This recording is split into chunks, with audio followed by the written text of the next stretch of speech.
Hello friends, कैसे हैं आप सब। मैं हूं आपके साथ हर्षिता। पिछली दो वीडियोस में मैंने क्लास 10th का रियल नंबर्स एक्सरसाइज 1.1 और 1.2 कराया। अब बारी है एक्सरसाइज 1.3 की। काफ़ी इजी एक्सरसाइज है। स्टार्टिंग वाली वीडियो में मैंने आपको एक बेसिक चीज़ बताई थी, इर्रेशनल नंबर्स, वो आपको याद होगा। इर्रेशनल नंबर्स का ही पूरा काम है अब इस 1.3 एक्सरसाइज में। इसमें यहाँ पे एक थ्योरम है, थ्योरम 1.3, आप एनसीईआरटी बुक में भी देख सकते हैं। Let P be a prime number if P divides A square then P divides A where A is a positive integer। इस थ्योरम के कहने का मतलब क्या है। सपोज करते हैं कि जो P है हमारा, वो हमारा एक प्राइम नंबर है, ठीक है। 2 हमारा एक प्राइम नंबर होता है, आपको पता ही है। अब अगर P divides A square, A अगर मैं यहाँ पे सपोज कर लेती हूँ 4, ठीक है। अगर P यानी कि 2 4 का स्क्वायर, अगर P A स्क्वायर को डिवाइड कर सकता है तो इसका मतलब ये है कि P A को भी डिवाइड कर सकता है। इस थ्योरम में यही है, late P be a prime number if P divides A square then P will also divide A।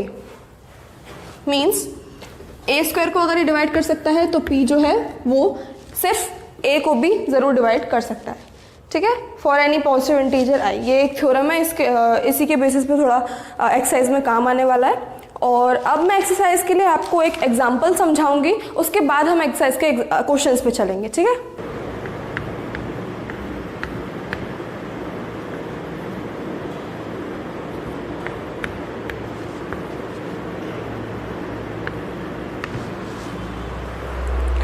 यहाँ पे मैंने एक एग्जाम्पल लिया है, prove that √2 is an irrational number.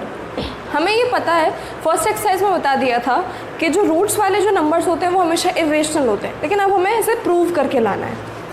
कई बार प्रूविंग में क्या होता है कि जो चीज़ प्रूव करनी होती है हम उसका उल्टा लेके चलते हैं, उल्टे को प्रूव करने की कोशिश करते हैं, लेकिन वो प्रूव नहीं हो पाता। इसका मतलब वो पहले वाला जो हमारा प्रूविंग है वो स्टेटमेंट हैंस प्रूव करके होके आ जाता है, मीन्स वेरीफाई होके आ जाता है। इस प्रूविंग में भी हम लोग कुछ ऐसा ही करेंगे, और इस एक्सरसाइज में या इस टाइप के जितने भी क्वेश्चंस हैं हम उन सब में ये लेके चलेंगे। हम क्या करेंगे, let a contrary that √2 is a rational number. Contrary मतलब क्या होता है, विरोध। एक विरोधी स्टेटमेंट हम लेके चल रहे हैं कि जो √2 है वो रेशनल नंबर है। अब हम कोशिश क्या करेंगे कि हम उसको रेशनल प्रूव करने की और रेशनल की कंडीशन लगा के उसको दिखाने की कोशिश करेंगे, लेकिन वो हो नहीं पाएगा। तो हमारा उल्टा क्या आ जाएगा कि hence prove it is an irrational number. देखते हैं इसको। Let a contrary that √2 is a rational number, एक विरोधी स्टेटमेंट हमने लिया है, ठीक है। अब अगर √2 को हमने रेशनल माना है, इसका मतलब वो क्या है, P/Q की फॉर्म में या A/B की फॉर्म में उसको हम लिख सकते हैं, ठीक है। Therefore √2 is equals to A/B where A and B are co-prime and B is not equal to 0। उस वीडियो में कोप्राइम कोप्राइम क्या होता है वो रह गया था, मैं आपको अब बता देती हूँ कोप्राइम क्या होता है। जैसे कि अगर मैंने लिया 2 प्राइम नंबर्स के बीच में होता है ये, ठीक है। 2 प्राइम नंबर्स को लेके हम इसको करते हैं, चाहे वो कॉन्जिक्यूटिव हो, चाहे वो अलग अलग हो, दूर दूर के हों, डजेंट मैटर, ठीक है। एग्जाम्पल मैंने लिया 2 और एग्जाम्पल मैंने लिया 3। ये मैंने 2 नंबर्स लिए 2 और 3, ये दोनों ही प्राइम नंबर्स हैं, ठीक है। 2 के हमारे फैक्टर्स क्या होंगे, मीन्स 2 के कौन से 2 फैक्टर्स होंगे, एक ये 1 की टेबल में आएगा, ठीक है, और एक ये 2 की टेबल में, खुद की टेबल में आएगा, ठीक है, ये सब जानते हैं। 3 का क्या होगा, 3 भी हमारे 1 की टेबल में आएगा और 3 खुद की टेबल में आएगा, ठीक है। अब कोप्राइम क्या होता है, प्राइम तो होते ये दोनों हैं, हम सबको पता है। कोप्राइम नंबर्स वो होते हैं जिनमें 1 एज अ फैक्टर आए, ठीक है। अब इन दोनों के फैक्टराइजेशन में 1 हमारा एक कॉमन फैक्टर आ रहा है, या फिर हम ये कह सकते हैं इन दोनों के बीच का जो HCF है वो भी हमारा 1 है। तो इसका मतलब ये दोनों नंबर्स क्या हो गए, कोप्राइम। अगर 1 के अलावा भी इसमें अगर कोई और फैक्टर कॉमन आता तो वो हमारा कोप्राइम नहीं होता, ठीक है। तो यहाँ पे रेशनल की ये कंडीशन आप समझ सकते हैं कि ए एंड बी यहाँ पे को प्राइम नंबर्स होते हैं, ठीक है। अब यहाँ पे डिवाइड में लगा हुआ है बी, हम अगर इसको यहाँ लेके जाएंगे तो वो मल्टीप्लाई में हो जाएगा। तो under root 2b is equals to a, हमने दोनों तरफ स्क्वायरिंग करी इस इक्वेशन में, इस दोनों तरफ स्क्वायरिंग करी, तो अंडर रूट 2b का whole square is equals to a square. फिर हम ये जानते हैं कि हम अगर अंडर रूट 2 का स्क्वायर कर रहे हैं तो under root 2 into under root 2 वो फिर 2 निकल के आ जाता है, ये आपने पढ़ा होगा, ठीक है। तो अंडर रूट 2 जो किसी भी अंडर रूट का स्क्वायर वो खुद का नंबर वो हो जाता है, जैसे अंडर रूट a का अगर हम होल स्क्वायर करेंगे तो वो a निकल के आ जाएगा, ठीक है। तो यहाँ से ये 2 आ गया और b का स्क्वायर हम b स्क्वायर होगा और इक्वल्स टू a स्क्वायर, ये हमने इक्वेशन 1 पुट कर दी यहाँ पर।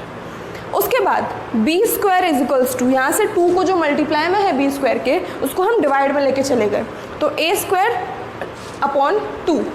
तो यहाँ पे हमें ये पता चल गया कि जो 2 है वो a स्क्वायर को डिवाइड कर सकता है, ठीक है।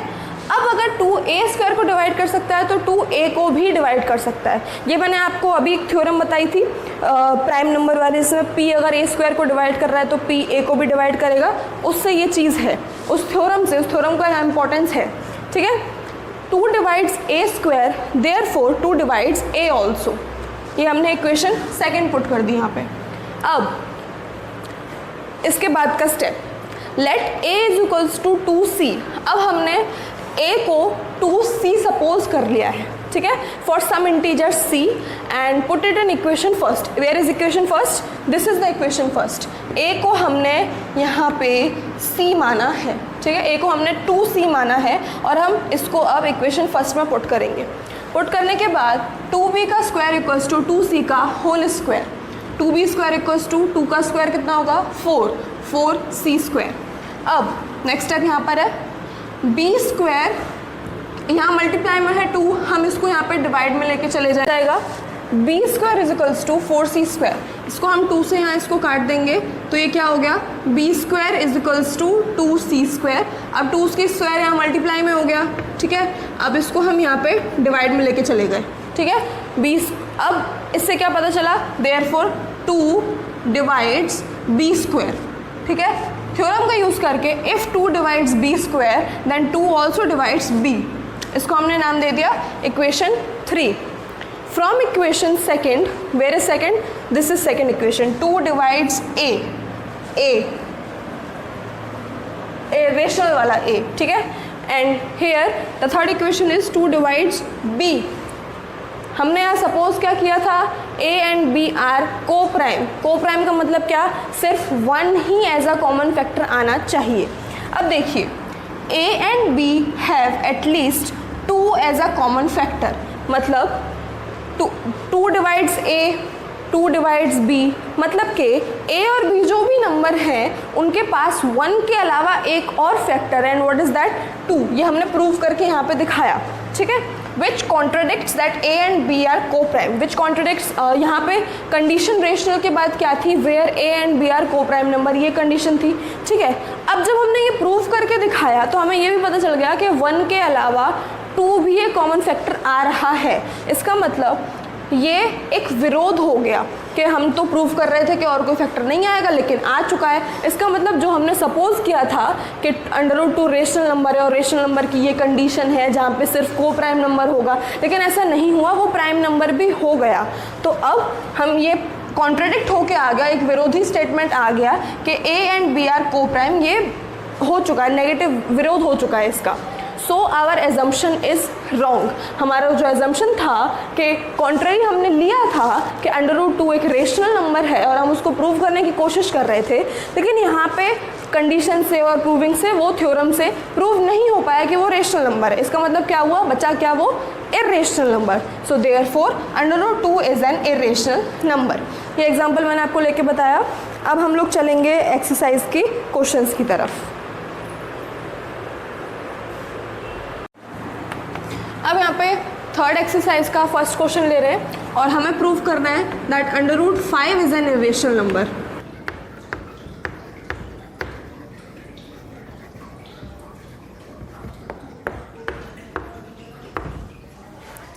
थर्ड एक्सरसाइज का फर्स्ट क्वेश्चन है prove that under root 5 is an irrational number. जैसे कि हमने अंडर रूट 2 के साथ किया, हमें सेम वैसे ही करना है।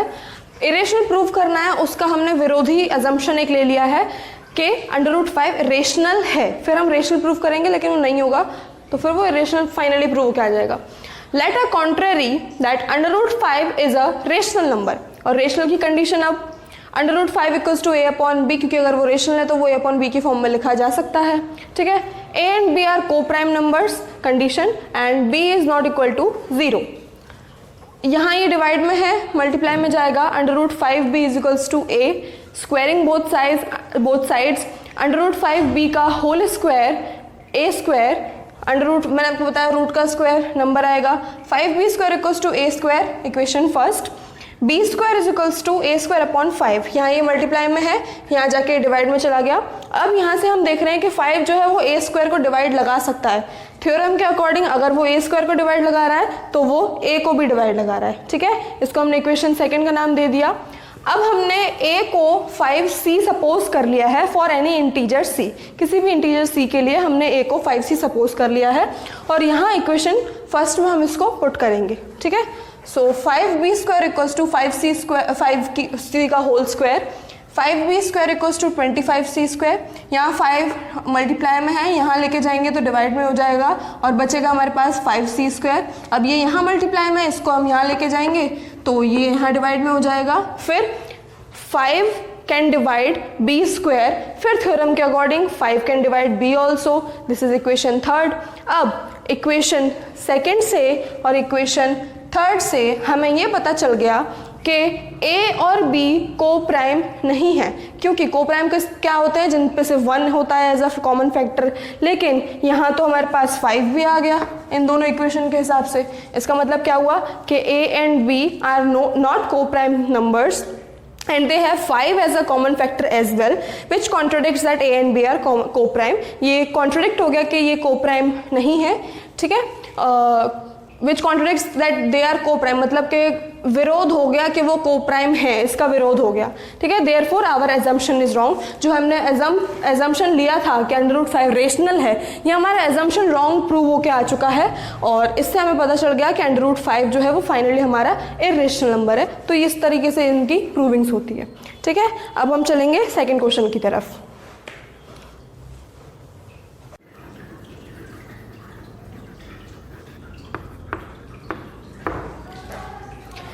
सेकेंड क्वेश्चन यहाँ पर है, prove that 3 + 2 under root 5 is irrational. First question में हम प्रूव कर चुके हैं अंडर रूट 5 का, तो ये ऑब्वियसली आपको पता है कि ये इरेशनली है। ठीक है, हमने suppose same let a contrary that this is an rational number, फिर हमने यहाँ पे कंडीशन लिखी a and b are coprime and b is not equal to 0।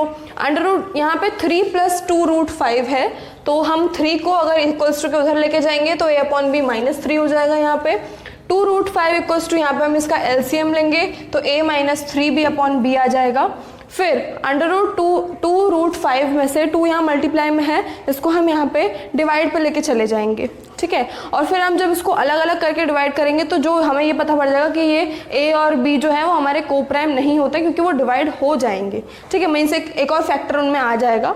फिर यहाँ पे हम एक ये चीज़ देखना थोड़ा इम्पॉर्टेंट है कि हम जानते हैं कि यहाँ 3b a 2 सारे जो है यहाँ पे हमारे इंटीजर्स हैं। ठीक है, इस चीज़ को आप ज़रूर मेंशन कीजिएगा कि ये सारे भी यहाँ पे एक इंटीजर्स आ रहे हैं, जबकि a और b की बात थी तो और इंटीजर्स भी आ रहे हैं, मतलब और फैक्टर्स भी ऐसे बन के आ रहे हैं। ठीक है, और बाकी हम जानते हैं कि अंडर रूट 5 हमारा इरेशनल है, तो अंडर रूट 5 की वजह से ये पूरा हमारा इरेशनल हो ही चुका है। आप इस चीज़ को बस मेंशन करिएगा कि ये सारे और भी इंटीजर्स आ जा रहे हैं a और b के अलावा। ठीक है, तो हमारा जो एजम्पशन था वो हमारा कॉन्ट्रोडिक्ट हो रहा है। हमने सपोज किया था कि ये रेशनल नंबर है, लेकिन यहाँ पे a और b के अलावा को प्राइम के अलावा और फैक्टर्स बन रहे हैं, डिवाइड हो सकता है इजीली, तो ये हमारा को प्राइम नहीं होके आ रहा है। तो हमारा जो एजम्पशन था वो हमारा गलत था। Therefore 3 + 2 root 5 is an irrational number. ठीक है, इस तरीके से इसको प्रूव करना। जो भी ऐसे क्वेश्चंस होंगे उनको ऐसे ही करना है, क्योंकि हमें यहाँ पे ज़्यादा इंटीजर्स भी आ जा रहे हैं, इस चीज़ को मेंशन कीजिएगा आप लोग। ठीक है, अब थर्ड क्वेश्चन मैं आपको करके नहीं दिखाऊंगी, लेकिन मैं आपको इसको समझा दे रही हूँ कैसे करना है क्या नहीं करना है। आप खुद ट्राई कीजिएगा। अगर आपको नहीं आता है तो आप डिस्क्रिप्शन बॉक्स में जो नंबर है उस पर कॉन्टैक्ट कर सकते हैं। ठीक है। थर्ड क्वेश्चन है prove that the following are irrationals.